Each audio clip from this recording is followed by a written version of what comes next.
তরুণী বধের পরে প্রভু রামচন্দ্র আরো লঙ্কার বেশ কিছু যশস্বী যোদ্ধার সঙ্গে যুদ্ধ করেন এবং তাদেরকে পরাজিত এবং হত্যা করেন। লঙ্কার সমস্ত বিধিভাবে করে শেষ হয়ে গেল, বাকি রাবণ নিজে। এমতো অবস্থায় মা নিকষার পরামর্শে রাবণ মহারাজ পাতাল পুলিষ্ট পুত্র মহিরাবণকে নিয়ে এলেন লঙ্কায় প্রভু রামচন্দ্রের বিরুদ্ধে যুদ্ধ করবার জন্য। মহিরাবণ এসে বাবাকে বিভিন্ন আশ্বাস বাণী শুনিয়ে যুদ্ধে চলে গেছে। রাবণ মহারাজ তাই পথপানে তাকিয়ে পুত্র মহিরাবণের বিজয় বার্তা শোনার জন্য অপেক্ষমান।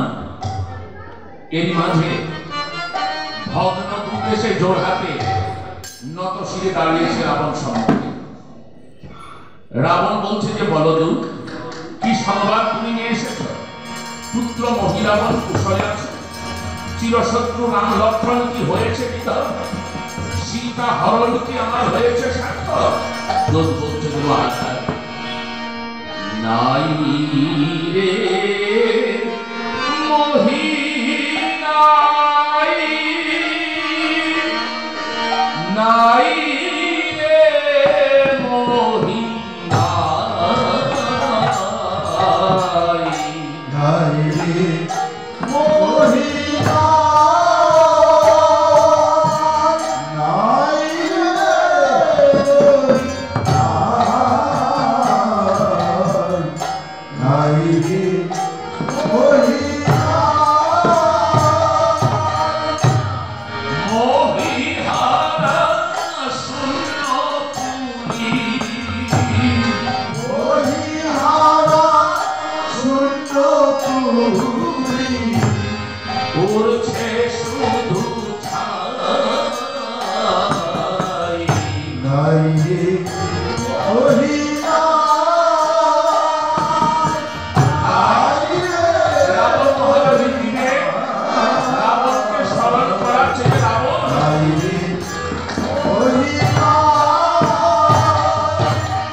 মহিহারা শূন্য পুরীতে শুধু ছাই হচ্ছে।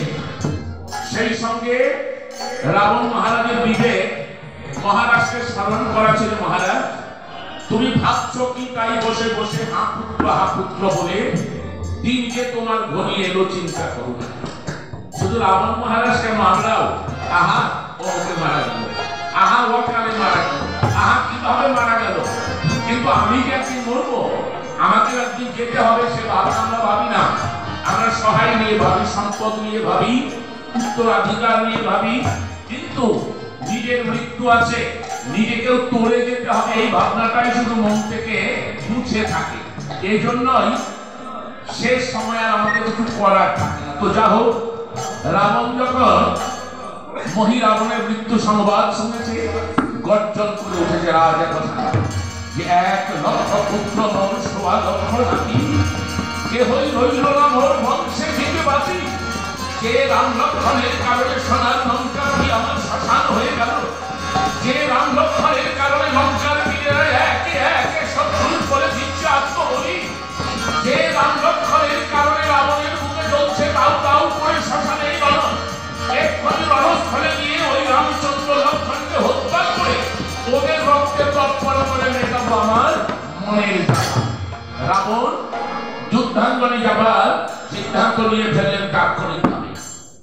এখন রামায়ণ বলছে যে মহারাজ, তুমি এই তো সময় মতো চলে এসেছ, তোমার মহিরাবণ মারা যাওয়ার আগ পর্যন্ত লক্ষ্য পূর্ণ হয়েছিল না। 99,999 পুত্রের মৃত্যু হয়েছিল, একজন বাকি ছিল, সেই বাকির সংখ্যাটা পূর্ণ হয়ে গেছে, অর্থাৎ এখন তোমার লক্ষ্য পূর্ণ হয়ে গেছে। অতএব শ্রীরামচন্দ্র অবশ্যই তোমাকে নিজ গুণে কৃপা করবেন, আর চিন্তার কোনো কারণ নেই। অতএব আমাদের লক্ষ্য স্থির করতে হবে এবং লক্ষ্য পূর্ণ করতে হবে, তবেই গোবিন্দের কৃপা লাভ করে আমরা ধন্য হতে পারব। তো রাবণ আজকে আর কাউকে ডাকছে না নিজেকে সাজিয়ে দেওয়ার জন্য, নিজে নিজ হাতে নিজেকে সাজিয়ে নিচ্ছে রাজা। তাই বলা হচ্ছে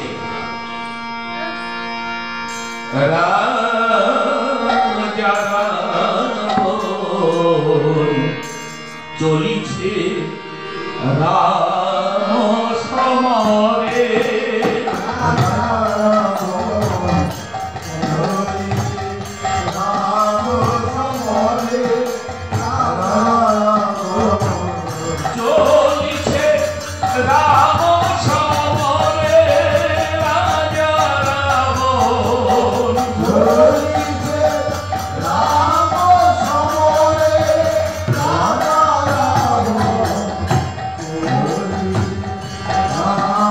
সমরে, রাজা রাবণ ত্রিলোকেও ক্রন্দন পুছিল ঘরে ঘরে, রাজা রাবণ অভিমানে শোকে মত্ত রাজা লঙ্কেশ্বরে, রাজা রাবণ তাই দুটি বারো দলে সাথে আর লঙ্কায় অধিপতি, রাজা রাবণ মেঘ বরণ অঙ্গে শোভিছে তার ধবলয় উত্তরী, রাজা রাবণ 10 চিরচিরে 10 চূড়া শোভে সারি সারি, রাজা রাবণ মৃগ মদে বলিলেন রাজা সুগন্ধি কস্তুরী, রাজা রাবণ আর 10 ভাবে 10 মণি করিছে ঝলমল, রাজা রাবণ রূপে আলোকে হলো ভুবন উজ্জ্বল, রাজা রাবণ আমি কোপে কাঁপে বিশ্ব যেন অন্ধকার দেখে, রাজা রাবণ অযুত লাগি এসে পারে ধীরে চারিদিকে, রাজা রাবণ কেহ ধরে আশেপাশে আবার কেহ ধরে করে, রাজা রাবণ কারো পানে নজর নাহি দেন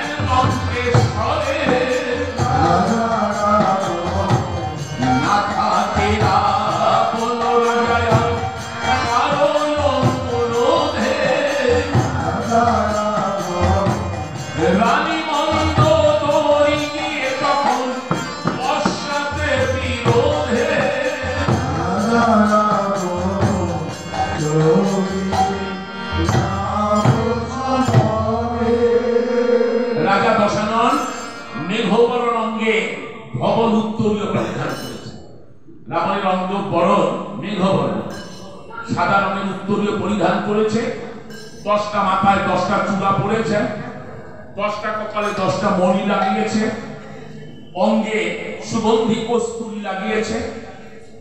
অতঃপর কোপে কাপে বিশ্ব যেন অন্ধকার থাকে, অযুত রানী এসে তাকে ঘিরে চারিদিকে, অযুত মানে 10,000 রানী এসে চারদিকে ঘিরে দাঁড়িয়ে রাজাকে অনুনয় বিনয় করছে। কেউ বা রাজার আশেপাশে ধরছে, কেউ হাতে ধরছে, কে তুমি যুদ্ধে যেও না। কিন্তু না থাকে রাবণ রাজা কারো অনুরোধে রানী মন্দোদরী গিয়ে পশ্চাতে বিরোধে। রানী মন্দোদরী এবার নিজে এগিয়ে গিয়ে রাজার সামনে দাঁড়িয়ে বলে যে মহারাজ যুদ্ধে যেও না, তোমার এক যুদ্ধযাত্রা আমাদের 10,000 রানীকে অনাথিনী করে দেবে। শ্রীরামচন্দ্রের যে বাহুবল, যে রণকৌশল, তাতে বুঝতে পারছি তুমি যুদ্ধে গেলে তোমারও ধ্বংস অনিবার্য। আর তুমি যদি ধ্বংস হয়ে যাও, তোমার যদি মৃত্যু হয়ে যায়, তাহলে আমরা যে অনাথিনী হয়ে যাব মহারাজ। তাই তোমাকে অনুরোধ করছি, তুমি যুদ্ধে যেও না। তুমি তো জানো মহারাজ, প্রভু রামচন্দ্র সামান্য মনুষ্য নন, তিনি মনুষ্য দেহধারী ভগবান।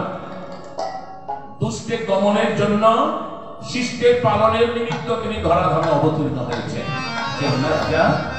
আমাদের বিধবা করুণা, আমাদের অনাথিনী করুণা। বলতে বলতে আবি আসিছে নয়ন জলে, রানী মন্দোদরী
পাথরখণ্ড ভেসেছে, কোন যুগে চলন স্পর্শে পাষাণী মানবী হয়েছে, কাঠের নৌকো সোনা হয়েছে, এর সবকিছুই শ্রীরামচন্দ্রের অবদান। তাই বলছি, শ্রীরাম মনুষ্য নন, বিষ্ণু অবতার, ত্রিভুবন চলের আগায় ইঙ্গিতে তাহা।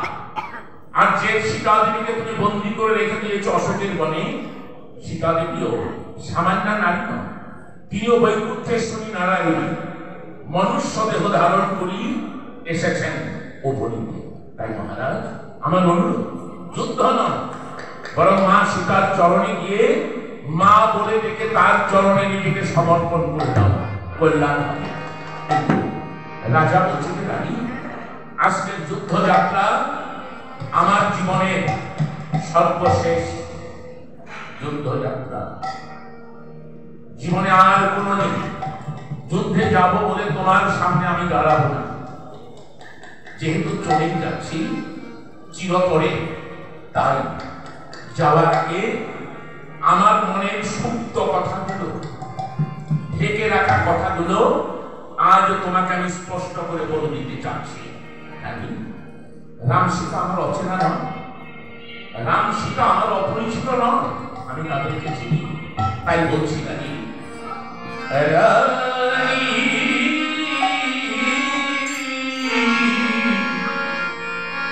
রাম সীতা আমি চিনি,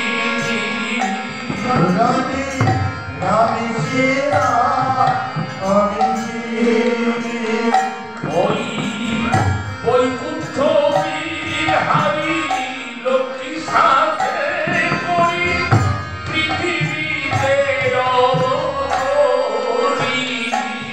ওই বৈকুণ্ঠ বিহারী লক্ষ্মী সাথে করি পৃথিবীতে অবতরী, রানী জনক দুহিতা জগত পূজিতা শক্তি রূপা শুভম করি, আমি জগত হিতা জগত পূজিতা শক্তি রূপা শুভম করি, বন্দী আছে মমতায় নাহি পায় যারে উপবাসে পূজা করি, বন্দী আছে মমতায় নাহি পায় যারে উপবাসে পূজা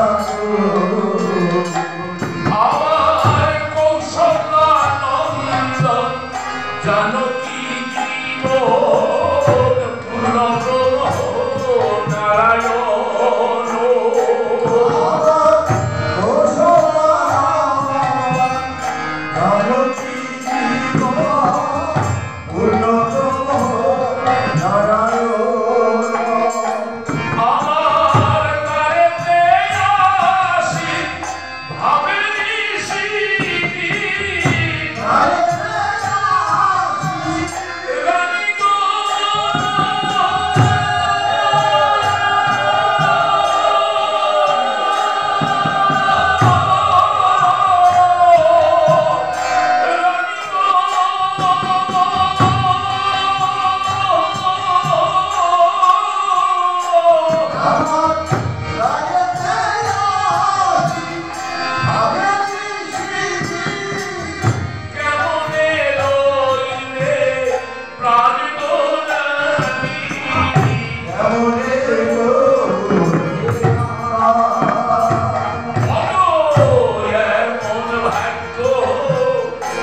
কনক রাজার কন্যা মা সীতা, আমার অশোক বনে যিনি বন্দী আছেন তিনি যে স্বয়ং বৈকুণ্ঠেশ্বরী লক্ষ্মী, এ আমার জ্ঞাত। কিন্তু ভেবে দেখো, অহংকারী রাবণ কেমন করে প্রভু রামচন্দ্রের আরাধনা করবে? অহংকার যেখানে থাকে সেখানে তো ভক্তি থাকে না। অহংকার যেখানে যে হৃদয় মন্দিরে ঢোকে, ভক্তি দেবে সেখান থেকে বেরিয়ে চলে যায়। অতএব এই অহংকারী রাবণ ভক্তির দ্বারা যে ভগবানকে তুষ্ট করবে সেই যোগ্যতা রাবণের নেই। তাই কি করেছি ভেবে তোমাকে বলছি রানী, নৌকা যদি আটকে রাখা হয়, নৌকার মালিক একদিন না একদিন তার নৌকা উদ্ধার করবার জন্য ঠিক চলে আসে। আমিও ভবপারের তরুণী মা সীতাকে তাই হরণ করে আমার অশোক বনে আটকে রেখেছি। আমি জানতাম কান্ডারি শ্রীরামচন্দ্র একদিন না একদিন তার তরুণীটা উদ্ধার করবার জন্য ঠিক চলে আসবে। ওই দেখো, রামচন্দ্র আমার দরজায় এসে উপস্থিত হয়েছেন, দরজায় এসে কড়া নাড়ছেন সীতা দেবীকে উদ্ধার করবার জন্য। অতএব অহংকারী রাবণ অহংকারের পথে মা সীতাকে আটকে রেখে প্রভু রামচন্দ্রের আগমন নিশ্চিত করেছে। অতএব আমার মতো ভাগ্যবান জগৎ সংসারে আর কেউ নাই। রাবণের মতো অত্যাচারী রাজাকে পরপারে নেওয়ার জন্য সাধারণ জনতাই যথেষ্ট, কিন্তু না, তারা আসেনি। যমদূত আসেনি, যমরাজা আসেনি, বিষ্ণু দূত আসেনি। স্বয়ং বিষ্ণুদেব এই রাবণের জন্য একটা দেহ ধারণ করে পৃথিবীতে অবতীর্ণ হয়েছেন। অতএব আমার মতো ভাগ্যবান জগৎ সংসারে আর একজন নেই। একই রানী, তুমি কাঁদছ, তোমার চোখের কোণে আমি অশ্রুবিন্দু দেখতে পাচ্ছি। তুমি কাঁদছ কেন? তুমি যদি এমন করে কাঁদো তাহলে আমি রামচন্দ্রের চরণ পর্যন্ত পৌঁছবো কি করে? আমার চলার পথ যে দুর্গম হয়ে যাবে, আমার চলার পথ বিচ্ছিন্ন হয়ে যাবে, আমি রামচন্দ্র পর্যন্ত পৌঁছতে পারবো না। তাই স্বামী হয়ে আমি তোমাকে বিনতি করছি, তুমি আমায় হাসি মুখে বিদায় করে দাও। তুমি আমায় হাসি মুখে বিদায় করে দাও। ও আমার সুখের দিন সম্মুখে প্রিয়ে হাসি মুখে বিদায় করে দাও। ও আমার সুখের দিন সম্মুখে প্রিয়ে হাসি মুখে বিদায় করে দাও। ও আমার সুখের দিন সম্মুখে প্রিয়ে রাহাতে প্রাণ ত্যাগ করিব।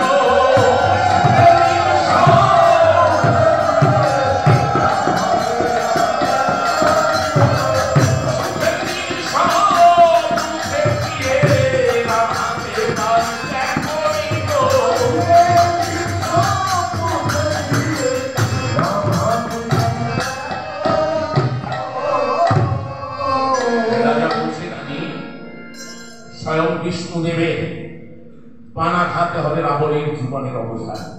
তুমি কেঁদো না, তুমি চোখের জল ফেলো না, তুমি আমার চলার পথকে দুর্গম করে দিও না। তুমি হাসি মুখে আমাকে বিদায় করে দাও। তোমার হাসি মুখটা যদি দেখে যেতে পারি তাহলে নিশ্চয়ই আনন্দ ঘন শ্রীরামচন্দ্রের শ্রীপাদ পদ্মে আমি আশ্রয় পেয়ে যাব। দাও রানী, দাও, আমাকে হাসি মুখে বিদায় করে দাও। রানী বলছে, মহারাজ আমি কাঁদছি তোমাকে ফেরানোর জন্য নয়, আমি কাঁদছি না এটা মনে করে নয়, আমি খাচ্ছি তোমার ভেতরে ভেতরে ভগবত বুদ্ধি, শ্রীরামচন্দ্রের প্রতি অনুরাগ এত যে গভীর ছিল।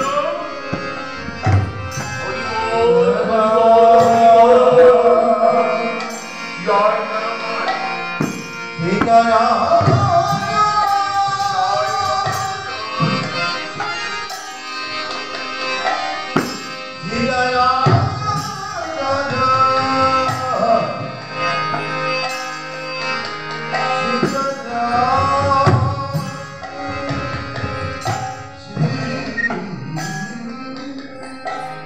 তোমার অন্তরের গভীরে শ্রীরামচন্দ্রের প্রতি অনুরাগ যে এত গভীর আমি কল্পনা করতে পারি না। কারণ যতদিন রামচন্দ্র সম্পর্কে বলেছি ততদিন তুমি সে কথাকে উপেক্ষা করতে হচ্ছে। তাই আমারও আনন্দে চোখে জল আসছে। মহারাজ একটু দাঁড়াও, একটু দাঁড়াও রঘুনাথ, একটু দাঁড়াও লঙ্কাপতি, একটু দাঁড়াও আমার সম্মুখে। আমি তোমাকে নয়ন ভরে দর্শন করে দাঁড়াও, দাঁড়াও দশানন, দাঁড়াও।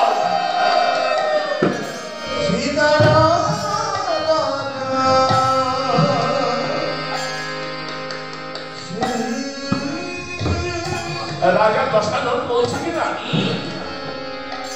আমি দাঁড়াবো? যে হ্যাঁ মহারাজ তুমি দাঁড়াও, আমি তোমাকে নয়ন ভরে দেখি। রাজা বলছে রানী সারাটা জীবন দেখলে আজ আমার শেষ যাত্রার আগে কেন দেখতে চাচ্ছ?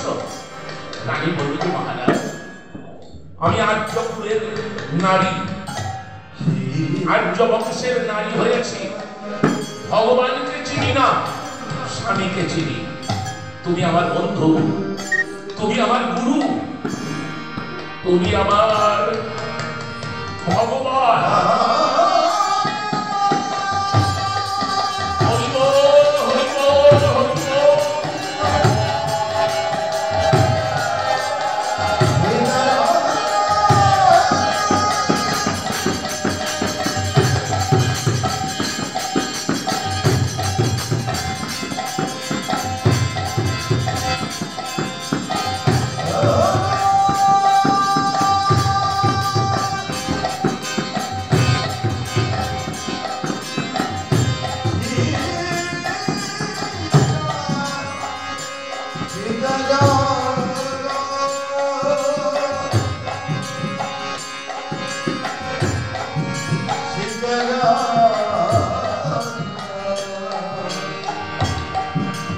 দাঁড়াও রাজা, যতদিন পৃথিবীতে থাকবো ততদিন তোমাকেই ভেবে যাব। মৃত্যুর পরে যাতে পরলোকে গিয়ে আমি তোমাকে খুঁজে পাই, এই জন্য আমি নয়ন ভরে তোমাকে দেখে নিতে চাচ্ছি। তুমি দাঁড়াও, দাঁড়াও দশানন, আমাকে নয়ন ভরে তোমার রূপটি দেখে নিতে দাও। রানী কাছে রাজারও চোখে অশ্রু বর্ষণ হচ্ছে। তো রানী নয়ন ভরে রাজাকে দর্শন করে, স্বামীকে দর্শন করে নয়ন ভরে দর্শন করে স্বামী প্রগতি চলে রানী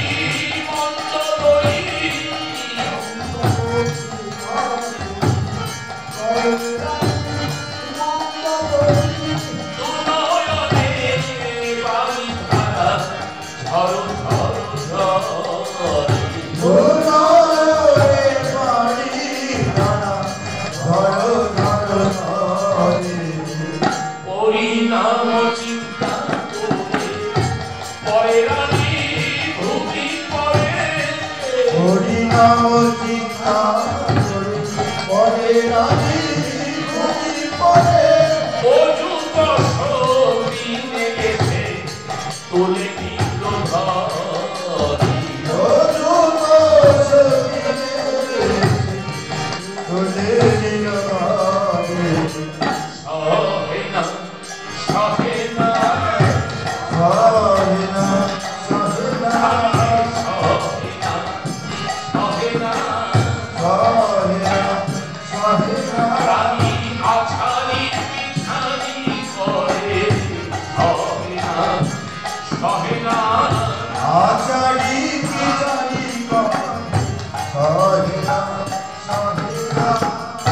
রানী মন্দোদরী স্বামী প্রদক্ষিণ করে অন্য সতিনীদের সহযোগিতায় অন্তঃপুরীতে চলে গেলেন। এদিকে রাজা দশানন নিজের নয়নের অশ্রু নিবারণ করে চোখের জল মুছে রণস্থল অভিমুখে রওনা হতে সৈন্যদেরকে আহ্বান করলেন। দশানন বলে অস্ত্রধারী যত জনে, আমি ছোট বড় সাথীরা শুধু অবসানে, যতেও আছিল স্বর্ণ লঙ্কার ভিতর,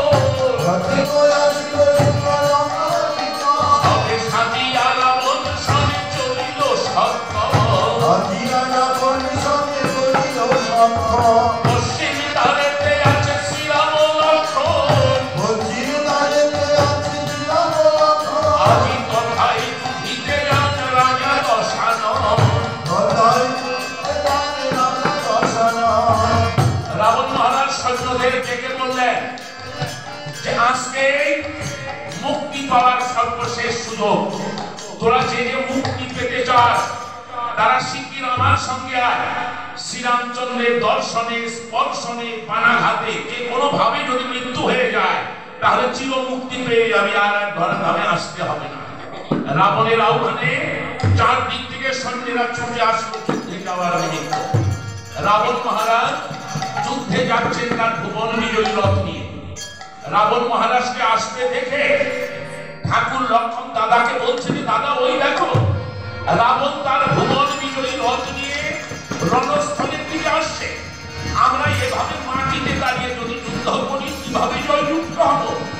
সঙ্গে সঙ্গে হনুমান এসে প্রভু রামচন্দ্রের চরণ প্রান্তে বসে বলছে যে প্রভু এসো না, তোমরা দুই ভাই পবন নন্দনের কাঁধে চলে এসো, আমি রাবণের রথকে ছাড়িয়ে যেতে পারবো। হনুমানের অভয়। ওদিকে স্বর্গে দেবতারা চিন্তা করছে যে প্রভুর এই যুদ্ধ হল সর্বশেষ যুদ্ধ, এই যুদ্ধেও যদি প্রভুর পাশে আমরা না দাঁড়াই তাহলে লীলা সমাপন করে তিনি যখন ফিরে আসবেন তখন কি বলবো তাকে। অতএব আজ লক্ষণের দাবি অনুযায়ী কিছু একটা করতে হবে। অতএব দেবতাদের সম্মিলিত সিদ্ধান্তে দেবরাজ ইন্দ্র সারথী মাতুলিকে আদেশ করলেন যে তুমি শিগগির রথ নিয়ে প্রভু রামচন্দ্রের চরণ প্রান্তে গিয়ে আমাদের নিবেদন জানাও। তিনি রথে যুদ্ধ করলেন। সে অনুযায়ী স্বর্গ হতে সারথী মাতুলি, স্বর্গ হতে সারথী মাতুলি, কনক খচিত রথে